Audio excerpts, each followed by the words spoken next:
Hello, friends. Welcome to season 3 of the Global Health Unfiltered podcast. I'm Yao Vidiaku and I'm here with Desmond Jumbam. And we're so delighted that you've chosen to join us today. And should also add Happy New Year to everybody, as this is the first podcast of the new year. So our guest today is Mr. Patrick Awuah. Patrick is the founder and president of Ashesi University in Ghana. And Patrick received his BS and BA degrees from Swarthmore College, and then followed that up with an MBA from the University of California at Berkeley. He was an engineer and program manager at Microsoft for several years prior to founding Ashesi University in 2002, and at that time in Accra, Ghana. So in addition to serving as president of Ashesi, he's a fellow of the African Leadership Initiative of the Aspen Global Leaders Network and a member of the U.S. Council on Foreign Relations. So good evening, Patrick. Thank you so much for accepting our invitation and joining us today. We are really very excited to hear about your journey, to learn what it took and what it's taking to continue to build Ashesi. And then maybe even more importantly, to get your thoughts on where education and entrepreneurship in Africa are, or maybe where they should be headed in the future. Yeah, so we'll dive right in. I mean, I guess the obvious first question is, to learn a little bit more about Ashesi. Some of us have visited Ashesi and have seen what a fantastic facility you've built over the years. But, for the benefit of those who maybe don't know too much about Ashesi, it'd be great if you could tell us a bit about the story of Ashesi. The moment you decided to return to Ghana to do the crazy thing of starting an independent university, your motivations, what motivated you to start Ashesi, and then maybe briefly sort of talk about some of the early challenges you faced and how you overcame them. So really sort of the history of Ashesi and what drove you to take on this task. Yeah, that's a big question. I'll try to be brief. But it's a long story, which I will try to cut short. But just suffice it to say that there was a moment when I felt I should return to Ghana to help with development. But that moment it wasn't an exact point in time. It was a period. And this is something that grew over time after my first child was born. So when my son was born, he was born shortly after crises in Rwanda, Somalia, and other places in Africa. So there was a lot of bad news coming out of Africa. And I had this African child, and I was wondering, what does the state of Africa mean for the future generations that are coming? And how do we change the narrative in Africa for the sake of future generations? And so I was looking at this one child and thinking about generations and feeling a little bit guilty that, I'd left Ghana. I was in a career at Microsoft. And, if you meet Ghanaians abroad, we talk a lot about all the things that need to be better back home in Ghana. And if you meet Nigerians abroad, they do the same.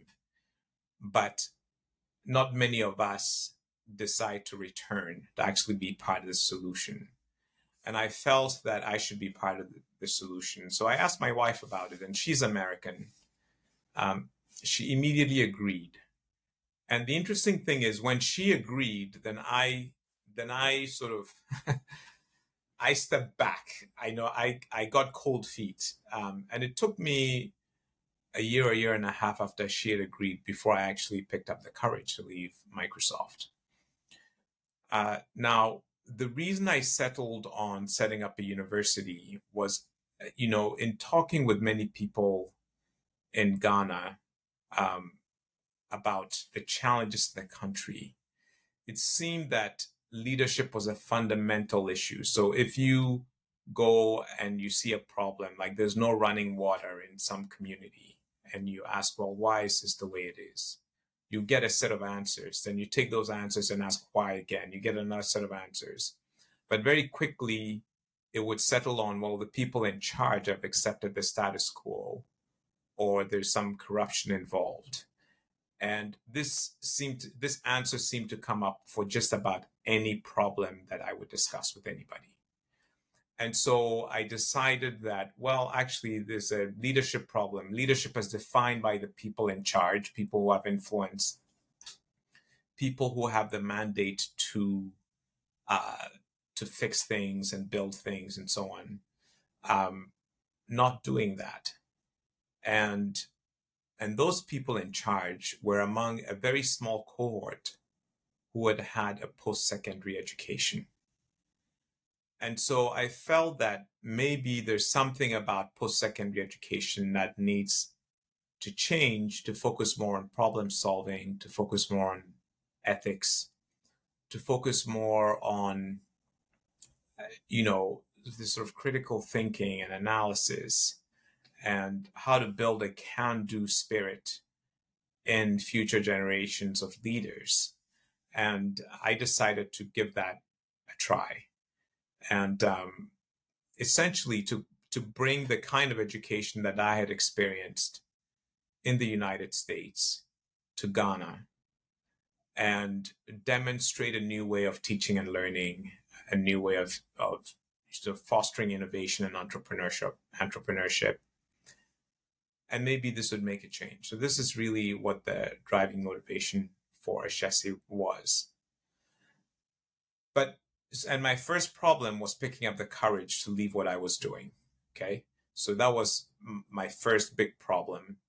And the way I addressed that problem is eventually I asked myself, why am I hesitating? And the answer was because I'm afraid. A fear is a fine thing. It's a useful thing. It helps you avoid danger, right? We're all here because somebody avoided danger. However, fear can also block you from doing things that you might be able to do. And so I decided to manage that fear. And the way I managed that fear was to go to business school. Because what I was afraid of was I was afraid of failing. And so I said, okay, well, let me figure out how to minimize the chances of failure by getting better understanding of how to do this. And I had this mental model of, if you're going to go climb Mount Everest, you don't just get up one day and go climb the mountain, right? You go and study about this. You read about other people who've done it before.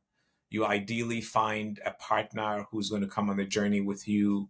You'll train your body and your mind, gather resources, and eventually you go to the mountain and you find a Sherpa to guide you up, right? I mean, this is how you do really difficult things.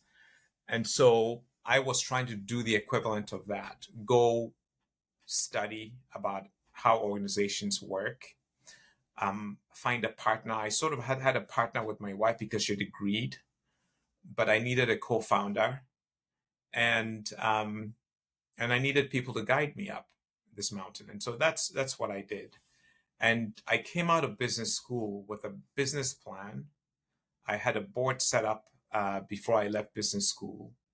I had a team of architecture students to help me with initial campus design ideas. And I went back to Seattle, set up a foundation, and started to gather the resources necessary to embark on this journey. And then I came to Ghana, set up an advisory board here, my Sherpas, right, to guide me, and got started. So that was the Ashesi journey. That's really an amazing journey. The vision that you had, and really actually thinking about the root causes of the problems of development in Africa, and really, coming to the conclusion that is the big problem is leadership.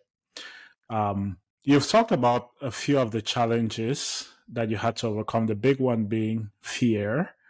But obviously your wife and your other partners helped you in overcoming that part, and then you had a plan. But I'm curious, when you set foot in Ghana to establish Ashesi, what other challenges did you encounter in setting it up, and how did you deal with those challenges? Okay. So there are a number of challenges that I faced getting started.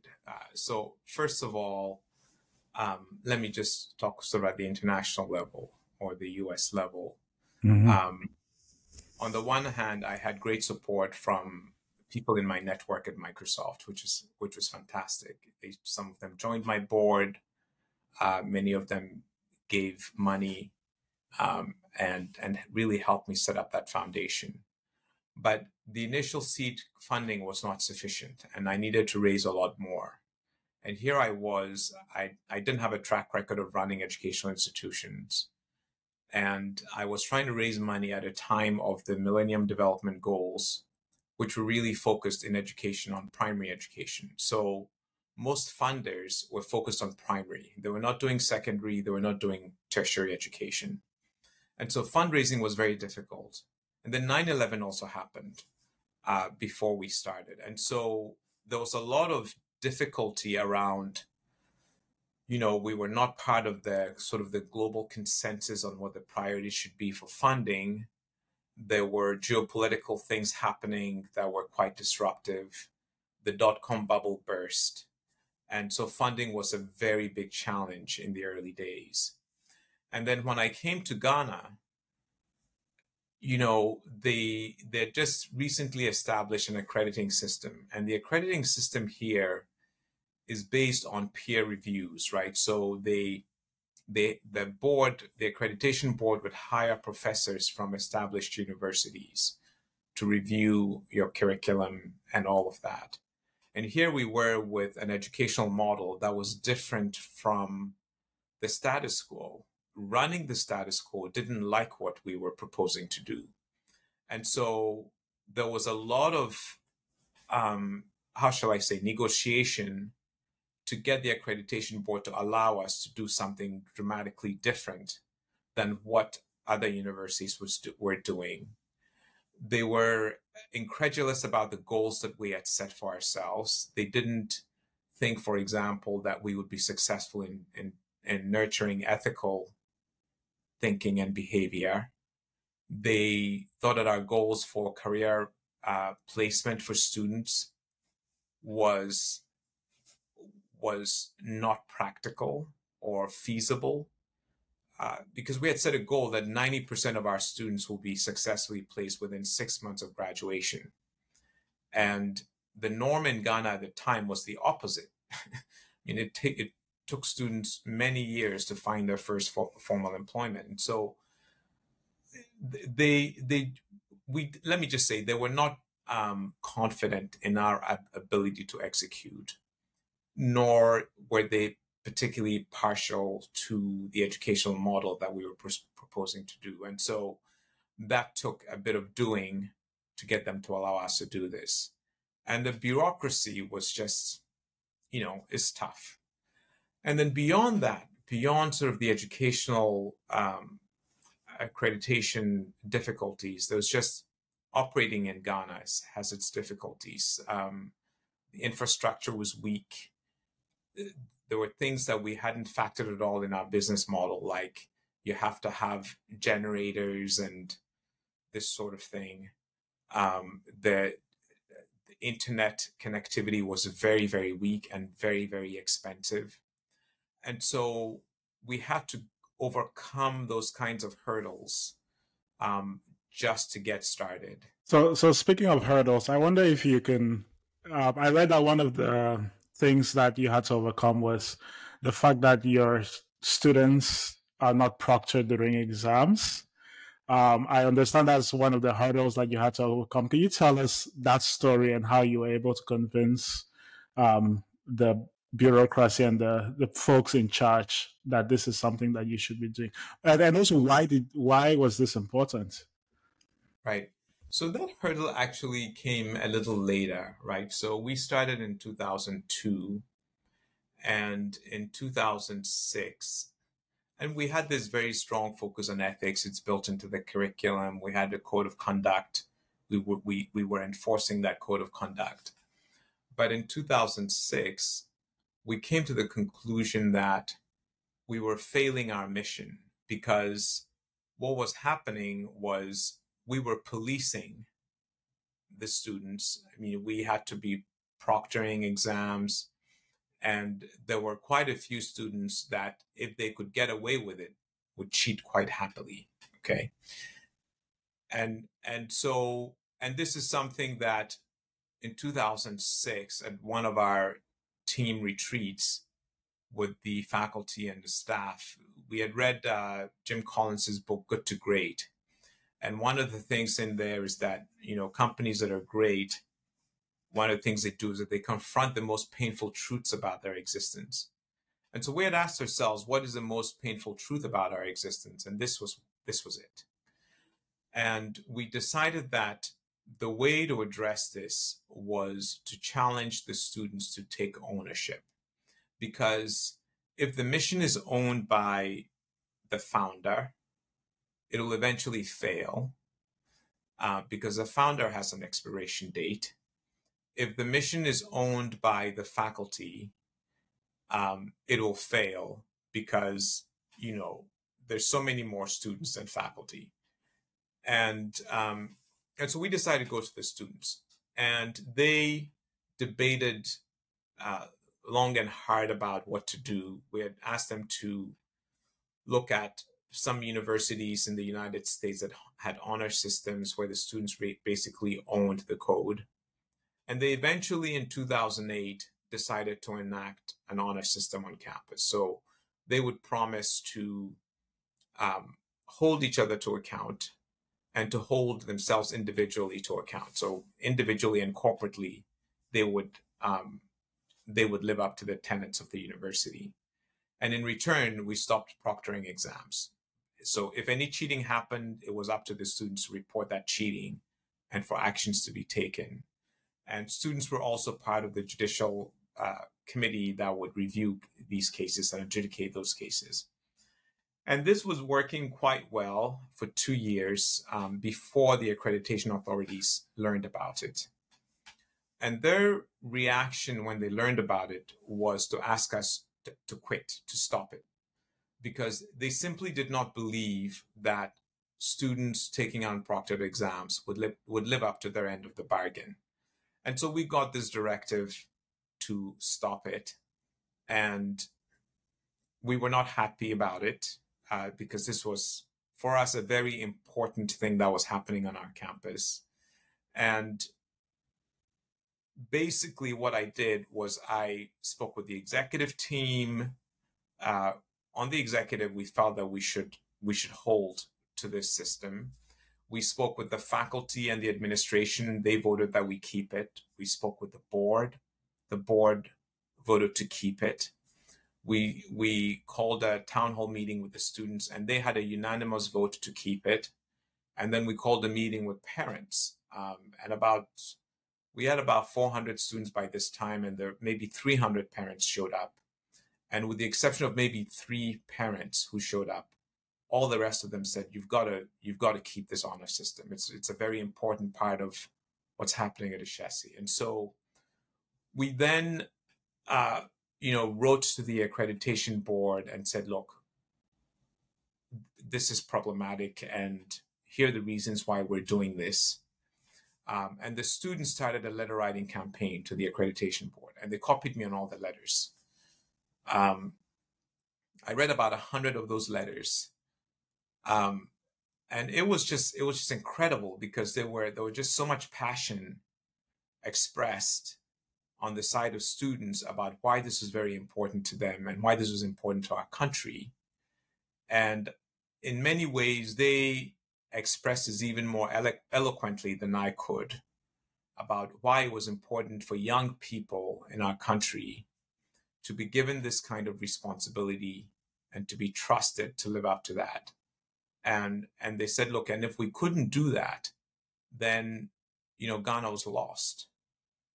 So, I then went to the accreditation board and we had conversations about it. We spoke with the University of Cape Coast, which was our supervising university at the time. And we agreed to keep the honor system, but with one modification, that students would not be on the honor system as soon as they started. They would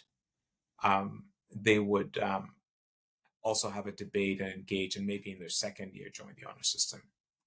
So, and that happened in 2010, but that was 8 years after we started, that this particular difficulty sprung up. And in some ways, it was a very good thing for Ashesi, because what it did was it really caused the community to really think about how important this was to us. And I think when you encounter a hill that you're willing to die for, that is a real indication of how the level of importance you attach this to. And I don't say that flippantly. I think if you think about the loss of accreditation, if we had had an announcement from the accreditation board that Ashesi University has lost accreditation, what a disaster that would have been. And the fact that the entire community, everyone, the leadership, the board, the students, the faculty, the parents, all felt that we should take this risk was a very important moment, I think, in Ashesi's history. Yeah, I mean that's fascinating. Actually, I didn't know too much about the no proctor. It's actually news to me, even though I've known about Ashesi for a long time. But I guess that leads me to think about, obviously Ashesi was founded, and you've hinted at it, to try to provide alternative ways of training young people in Ghana, identifying gaps in the current training, and trying to generate or produce a new kind of graduate, or a new kind of young leader. How would you say what you've done at Ashesi has influenced, the ecosystem? Because you made the point that, Ghana would not survive if, the students felt it was bad for Ghana. Now, Ashesi is doing very well, but, Ashesi is still relatively small compared to some of the universities in the country. So do you feel that other universities are seeing what you're doing and beginning to adopt some of your methods? How do you rate your impact beyond your own, local circle as a university community? How do you think, or how would you rate Ashesi's influence on the educational sector in Ghana, and perhaps more broadly across Africa? So it's a work in progress, okay? And there were a number of things that we were trying to influence in the educational sector. So one was a basic thing like salaries for professors. When Ashesi was starting, the take-home salary of a university professor was equivalent of $100 a month. I mean, Ghana was literally asking for brain drain, and was getting it, right? And so one of the things that we said was, okay, look, we're going to go talk with faculty at the public universities and ask them what, in a survey, what people should be paid. And then we actually set our salaries according to that. And an interesting thing happened, because the Labor Commission came to us to ask about our salary scale when they were negotiating with the professors at the public universities. And there was this whole effort going on in Ghana on single spine. And our salary scale actually influenced what they did in that negotiation. And it made salaries a lot more sustainable, in the sense that, we had salaries that were not going to push people out of the country. And so that was fairly quick. I think within 3 or 4 years after we started, we'd seen that change, which affected all the universities. The second thing that we wanted to influence was curriculum and pedagogy. Now, that took longer. So one of the things that we wanted to do on curriculum was to say, look, if you're teaching somebody computer science, they shouldn't go into a computer science department and only study coding and algorithms and so on. You actually want them to have content where they think about the important questions in society. They should be grappling with, sort of the philosophical questions around what is a good society, how do we achieve it, what is truth, what is beauty, what is good, right? What is right and what's wrong, in addition to, what they're studying. And you wanted them to have some multidisciplinary engagement, because a lot of times innovation comes from the intersection of ideas, right? And so somebody who is writing code is writing code for a purpose. They're writing code to solve some problem in society. If they have an understanding of economics and they have done some courses in sociology and political philosophy and so on, the kinds of things that they build will be different than somebody who's just gone and done just straight coding. Now, this incidentally was one of the things that the public universities disagreed with. So as you might imagine, they let us do it, but there was no way they were themselves going to take it on. And they didn't for a very long time. But eventually, University of Ghana announced that they were changing their first year curriculum to focus on critical thinking. And this was an important announcement in our view. And we also set up an education collaborative where we invited universities to, professors and administrators to get together to think about how we do better for students. And quite a few universities have participated in that. And we now see universities that have set up career placement offices. They've come to understudy what we're doing in career placement at Ashesi. They're more engaged with thinking about outcomes for their students. It's not just learning in a classroom, but learning for a purpose, and then eventually getting them into a job and helping guide them on how they do that. So, it is a work in progress. We're seeing some movement, and incidentally, we're also learning from them as we do this collaboration, that we're learning how to structure research better at our university, because they're so much better at it than we are currently. And so I think this is going to help all boats to rise, which is exactly where we need to be. Yeah, a lot of Ashesi's success has come because you've demonstrated a great talent for raising funding. I mean, you said from the very beginning, you prepared yourself, went to MBA, and then you've leveraged those networks, and then I think many people regard you as legendary in Ghana when it comes to your ability to sort of raise funding to support the mission of Ashesi. But I'm assuming that a lot of that resource comes from outside of the continent. I mean, as somebody who myself is trying to raise money for an initiative in Ghana, I know that it's very difficult to find local capital. So I wonder, what challenges does that place on you if you are raising mostly from maybe the US or from Europe and from international foundations? Foundations come with their own agendas and their own strings attached. Would you say, what kind of challenges has that placed, and what, in your view, needs to happen, or how does that affect sustainability? Do you think that limits your sustainability as a private African university, or perhaps does it not limit your sustainability? But just if you could speak a little bit about, building an institution requires money. It's hard to find it locally. Right. Does that put pressures on you that maybe you wouldn't have if you could raise money locally? So that's a very good question, Yao, and it's a question that we grappled with a lot from day one. But let me just first say that you're right. It's been a lot more difficult to raise philanthropic capital in Ghana than raising philanthropic capital in the United States. And the U.S. is a special place in this regard. That there's this very strong history of philanthropy and tax laws that encourage philanthropy and so on. So I was fortunate to have started this project and have had that experience in the United States.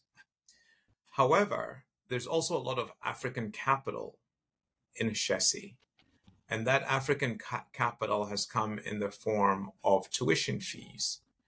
And when we reached our 10-year mark at Ashesi, we looked at all the funds that that had sort of come to Ashesi or passed through Ashesi.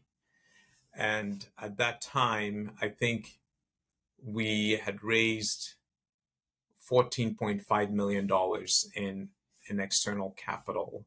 It was about 12 million of philanthropic capital and 2.5 million of debt. But we had also cumulatively raised $15 million of tuition revenues over those 10 years. And this was coming from African families. So the African capital matched the philanthropic capital. And I say this to say that when Ashesi started, we were very, very clear that we were going to build a model where those families that can afford to pay for tuition would be asked to pay for it. And those who couldn't were the ones that we would raise money to support.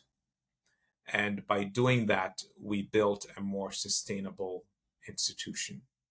So when I think about capital, it's not just, in your case, you're a for-profit, you'd be thinking about investment capital, but there's also revenues from customers, which is part of the capital that comes into your organization. You have to think about both. In my case, I think about philanthropic capital, debt, and tuition revenues. And keeping that mix is very important. In terms of the question about problems that come from, raising money from the West, from organizations that have their own agendas, that has really not been a problem for us. It could have been, but it's not.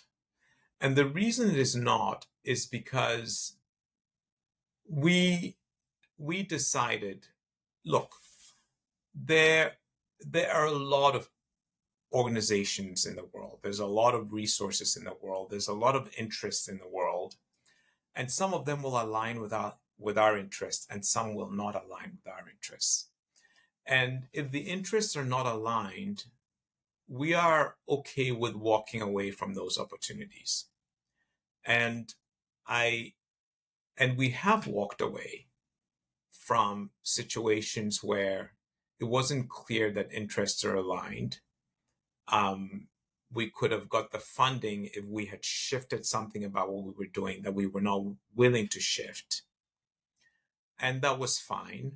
And we have had situations where the other party has simply not given us money because we don't fit their giving priorities.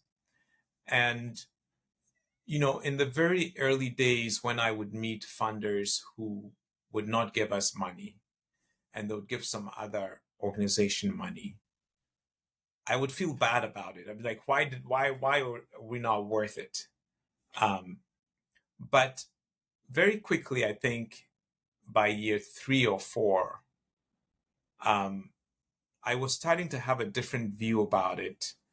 And then eventually I realized that, actually, if an organization doesn't give Ashesi funding, but they're funding some other worthy cause somewhere in the world, it might be a worthy cause in the United States. There's lots of problems in the United States. It might be a worthy cause in Latin America, in Ghana, but not higher ed, or in Asia somewhere. That is all good. And so I kind of moved to a place where even when I wouldn't get money, I would feel good knowing that the people who just said no to me are saying yes to other people. And when I had that attitude, fundraising became easier in the sense that there was no negativity around it at all. It was just all, yes, we're going to get some funding. We'll be very grateful if and when we do. Sometimes we won't get funding. Some other organization will get funding, and somebody else who really needs funding is also going to get along. And I feel gratitude for that as well.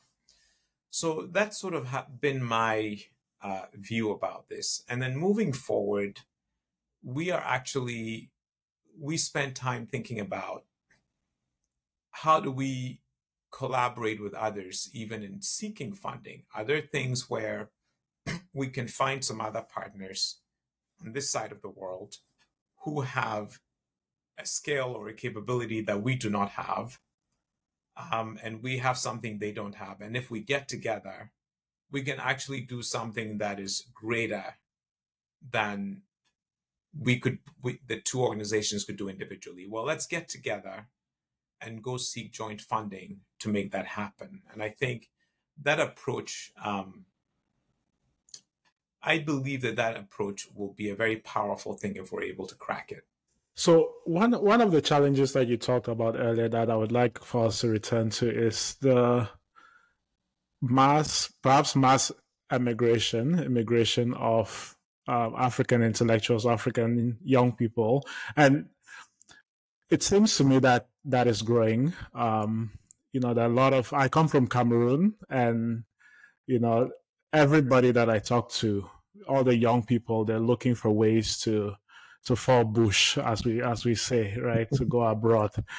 But when you set up Ashesi, I understand that is one of the things that you focused on, is how do we not only train these young people to be entrepreneurial, ethical leaders, but also get them to remain in their countries on the continent and develop and continue to develop the continent. So I'm curious how Ashesi has been able to address that.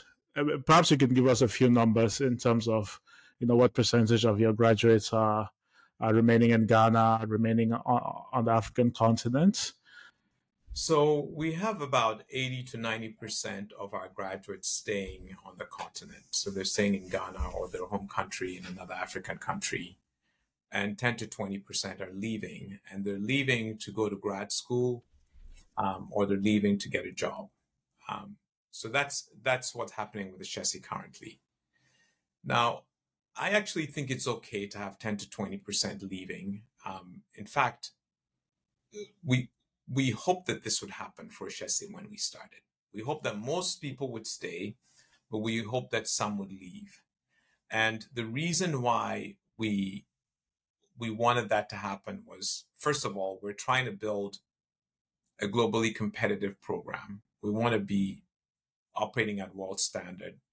And if somebody can graduate from Ashesi and enter a PhD program in a North American university, that is a way of calibrating whether we've actually been able to achieve that goal or not, right? And so we wanted to be able to see that actually happen as a way of measuring whether we've been able to achieve world quality.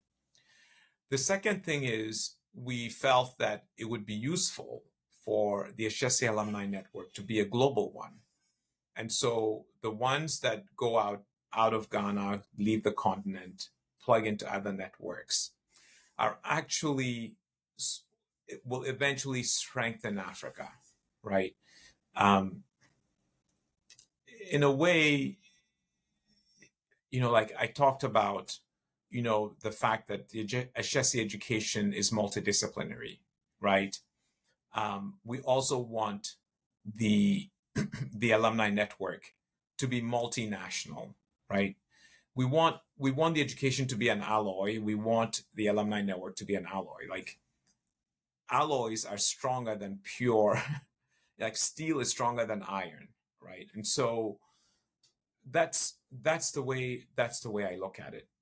Now, obviously, we want most of them to stay here to help with development. And if we're in a place where the reverse were true, 80, 90% are leaving and 10 to 20% are staying, we would consider that a problem. So the question is, how do you get 80 to 90% to stay? And there's some factors within our control, some are not within our control. But the thing that's within our control is preparing people for the world of work here and guiding them to successful careers here.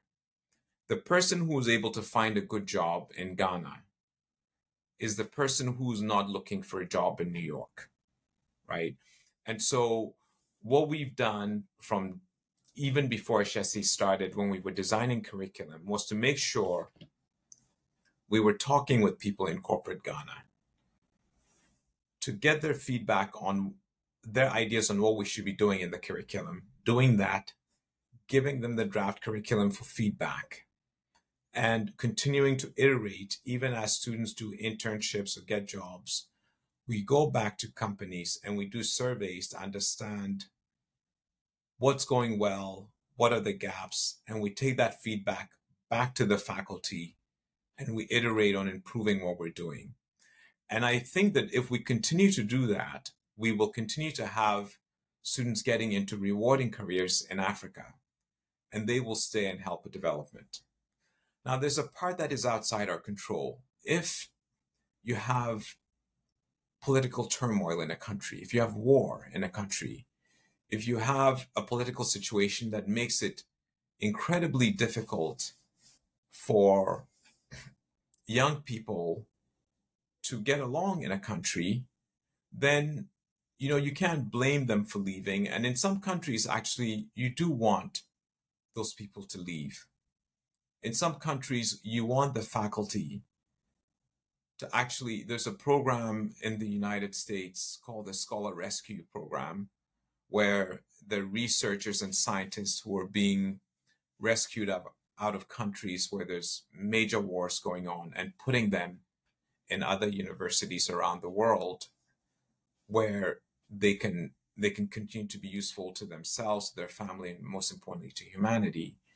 And I think there's some situations like that where you need those people to leave so that they're preserved and they go learn some other things elsewhere and they go back and make a change. And we've seen some of those people at Ashesi. We've had, students who've come from Liberia at a time when there was a civil war in Liberia, and they were in Ghana as refugees, come through Ashesi, and now things have stabilized in Liberia. They're back and they're making tremendous contributions in their country. So I think that there's not one answer. The answer is different depending on the country that you're talking about, depending on the situation that's in a particular country. And also, I actually think that it's okay for Africans to be in the world, to occupy space outside of Africa in the world. It's good for humanity that this happens. I think the other question, Patrick, that we wanted to finally discuss with you is thinking about the outlook for higher education on the continent. Ashesi started in 2002, more than 20 years later. What's your outlook for higher education on the continent? What's the future for Ashesi? And perhaps even your advice for young people who, like you, wants to contribute to the development of the continent, but there may be fear, there may be other things that are in their way. What would you say to them? So there are a couple of questions in there, but you can take them in turn. Sure. So I am optimistic about higher education in Africa, and there are a number of things happening on the continent. I mean, there's a population explosion happening. We're seeing more access to education through senior secondary. And as that continues, there'll be more need for higher education seats as well. And we see universities growing. But I think that one of the things that I think it's most encouraging is that you see more collaboration between African universities. Not just the collaboration that Ashesi is involved in, but there's other ones. There's research alliances and universities that are focused on health or focused on agriculture, working with each other. And I think that this new spirit of connecting with each other on the continent is going to strengthen all the universities. I also think that private higher education, which is relatively new, on the continent has been good for higher education and will continue to be good for higher education. It has helped increase the labor market for academics. And as the labor market has increased, you're seeing better salaries for professors and research scientists, so they're more likely to stay on the continent. And so I am overall optimistic about where we're headed with higher education on the continent. For young people who want to help with development, I think that, the analogy I made about going to climb Mount Everest is a useful one to keep in mind. If you're trying to do something difficult, prepare for it, get partners to work with you on it, and get some guidance. But I also like to urge young people that they shouldn't think about entrepreneurship. They shouldn't think about leadership only as being, say, the CEO of an organization or leading an organization. Leadership is being a very effective member of a team and helping a team accomplish more than it would if you were not present, right? And if you're coming out of college, that's the first kind of leadership that you're actually going to be involved in. You're going to enter a team, and when you enter that team, does the team start to produce as if more than one person has joined? Or does it behave as if somebody has left? If it's behaving as if somebody has left, it means you've been sort of a negative influence on the team. And if it's behaving and producing as if more than one person has joined, you're a very positive influence. You're a force multiplier on the team. So think about that.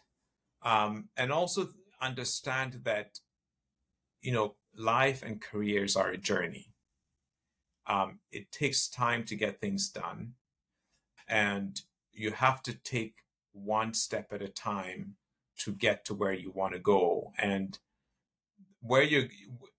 if you're looking for results too quickly, and you look for shortcuts to try and get to those results, that's where you're likely to trip up. So this would be my advice to young people.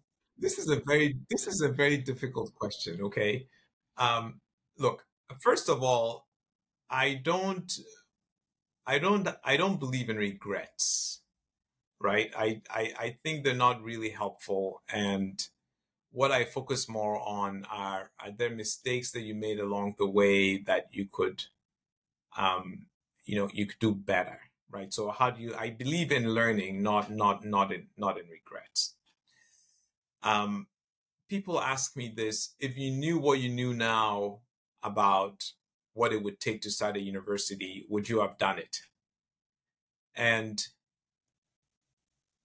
the honest answer is, if I knew just how hard it would be, I would not have tried.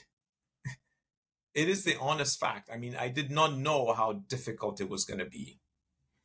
However, having done it, and at the point that Ashesi is now, having made the sacrifices and gone through all the difficulties and seeing what's happening with students, seeing what's happening with and the promise of what's going to happen in higher education in Ghana and elsewhere, I'm glad I did it, right? So I'm actually glad that I was naive about how difficult it was going to be. So this makes this question a very difficult one for me, because on the one hand, I see the result and I'm very happy I did it. But if I really knew the pain I was going to go through, especially in the early days, I know I would not have done it. And I would not have asked my wife. I would just, she's crazier than I am. And the other thing is, when the difficult times come, which they do, there's two paths. One is you give up right away, which is not the right answer.